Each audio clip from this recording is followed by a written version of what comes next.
გიგა ავალიანის ოჯახი ითხოვს, რომ ყველა ის პირი მიეცეს პასუხისგებაში, ვინც ჯგუფურად დაგეგმილ დანაშაულში იღებდა მონაწილეობას. ოჯახის წევრები განმარტავენ, რომ ეს იყო ჯგუფურად კარგად ორგანიზებული განზრახ მკვლელობა. შესაბამისად, ოჯახის წევრები იბრძოლებენ იქამდე, სანამ ყველა ის პირი არ მიეცემა პასუხისგებაში, ვინც დანაშაულის შესახებ კარგად იცოდა და საგამოძიებო უწყებას ინფორმაცია არ მიეწოდა და ასევე ის პირები, ვინც ეს დანაშაული დაგეგმა. ოჯახის წევრები ხვალ საპროტესტო აქციას აანონსებენ პროკურატურასთან, რადგან ამბობენ, რომ მასწავლებლის საქმე თავიდან ბოლომდე არის გაყალბებული ფაქტები, მათი ინფორმაციით გამოძიება მიჩქმალა და გაჭიანურდა ის პროცესი, რომ პასუხისგებაში მიეცათ ყველა ის პირი, ვინც ამ დანაშაულში იღებდა მონაწილეობას. პროკურატურა მოსამართლის განჩინების საფუძველზე გუშინ ორი პირი დააკავა, ორივე არის არასრულწლოვანი, მათ შორის ერთ-ერთი არის გოგონა. ოჯახის წევრების ინფორმაციით ორივე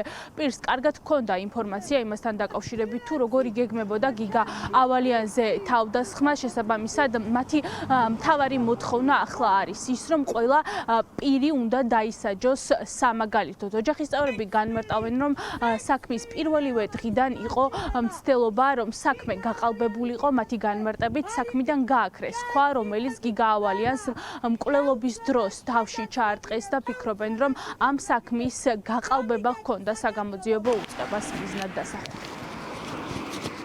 ეს საქმე არის ჯგუფურად კარგად ორგანიზებული განზრახ ჩადენილი მკვლელობა. გიგა ავალიანის მკვლელობას ასე არავის არ დავანაწევრებინებ. ეს არის ჯგუფურად განზრახ ჩადენილი კარგად ორგანიზებული მკვლელობა. ვისაც კი იოტის ოდენა წვლილი მიუძღვის გიგა ავალიანის მკვლელობაში. ყველა მივიდეს საკუთარი ფეხით პოლიციაში. არ დავტოვებ არავის. მე გასწავლით წერა-კითხვას. გუშინ რა სტრიქონებს შორის ამოიკითხეთ? ხომ აღარაფერი აღარ გაშიფრულა ეს ბოლო 2 დღე, ხო? ეხლა სტრიქონებს შორის ამოიკითხეთ? აქცია რო დავაანონსე?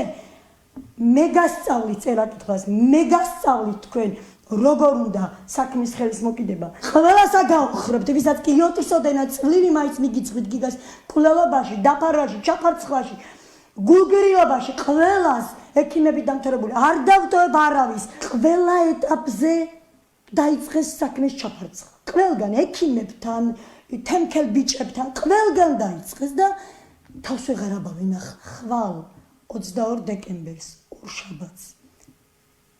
თავარი პროკურატურის წინ 4 საათზე გეგმავთ აქციას. მე ვთხოვ მთელ საქართველოს, მოდით, დამიდეკით გვერდით.